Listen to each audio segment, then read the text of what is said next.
Today, on this edition of the 700 Club.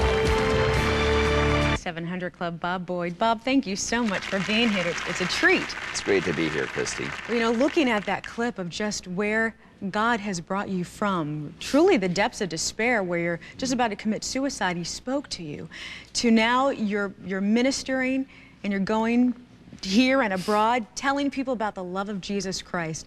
Let's just dive right into it. You recently went to Pakistan. Yes, we did. Tell me about that.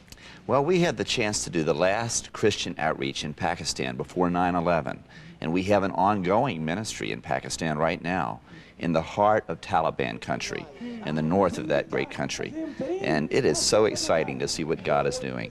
Exciting, but is it scary? Because when I look at the news and I see all this footage of attacks and people tipping over cars and kind of a volatile outlook, but yet you went in there and said, I want you to know about the Lord. Tell me about the people of Pakistan. Well, it's a tremendous experience going to Pakistan. You know, when we stepped off the plane, it was like stepping into a blast furnace. It was so hot, and the sweat was pouring down my body, and our host, the head of Campus Crusade for Christ for that part of the country, who was working with a lot of churches to host our campaign and with Campus Crusade, he said, Bob, he said, I have been praying for your visit, that it would be cool. And God has answered my prayers. And I'm like, this is cool. I mean, I'm about to die of heat. But that was nothing compared with the spiritual heat.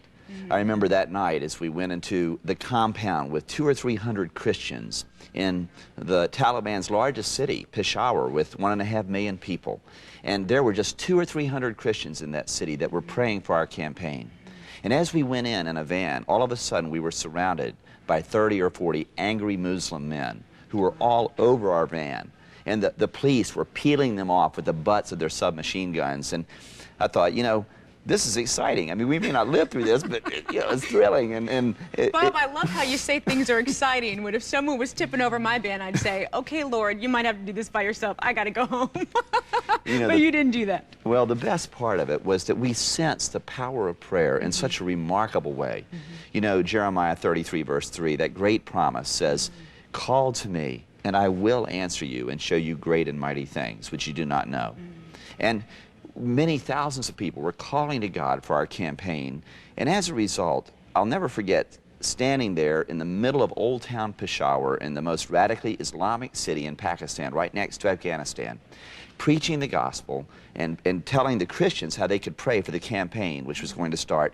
And you could see thousands of Muslims in the darkness outside, and it was like the hand of God was holding back these Muslims who have rioted with thousands of people all year long, and yet God was holding them back like a massive tidal wave being held back. And we could sense the power of prayer from the very beginning. And did people come to know the Lord? Well, the next night, we wondered, is anybody going to come in the city? And 1,000 people showed up in this radically Islamic city. And then when we gave the invitation, we know that people from the Taliban's tribe, the Pashtun, can be killed for coming to their faith, even by their own families. And so you wonder, is anyone going to respond? Sure. And one after another, you could see people popping up in the audience, and then lots of people standing up. And that very first night, over 200 people came forward to say, I want Jesus Christ to be my Lord and my God. Wow. And many of them from the Taliban's tribe. And it was just a thrill beyond words to see God reaching these people for Christ. You know, you go from country to country, and religious persecution is so prevalent in so many different countries. They don't have religion freedom as we have here in the United States, and we are privileged to have religious freedom here.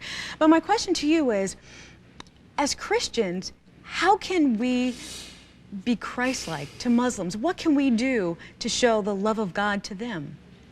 You know, I believe that God has opened the Muslim world, or as they call it, for Christ, because God wants us to pray for these people. There's sort of almost a myth among believers that Muslims are unreachable. But you know, we find that Muslims are reachable if we will pray for them, if we will share Christ with them. You know, Jesus said in John 4, verse 35, that the fields, we look up and lift your eyes and look on the fields, that they are white unto harvest. And in fact, the Muslim world is very responsive to the gospel. You know, I talked to hundreds of people from the Taliban's tribe, and not one person was unwilling to talk about Isa, about Jesus, and about how they could know him. Wow. Well, I wish, Bob, I had so much more time and it just flew by like it always does. But I do want to talk about this booklet real quick. Great. And Called, go ahead. Let me just say that we are asking God to raise up an army of prayer warriors who will pray for the Muslim and the Hindu worlds. We just got back from India and saw thousands of people coming to Christ. And our little booklet, Unleashing God's Power Through Prayer, is one that we want to make available free to those who would call your number, and they get our ministry number, and be able to sign up as prayer warriors for the Muslim and Hindu world. Exactly. Well, Bob, once again, thank you so much. God bless you. I wish we had more time. In the meantime, let's go over to you, Pat. Well, thank you.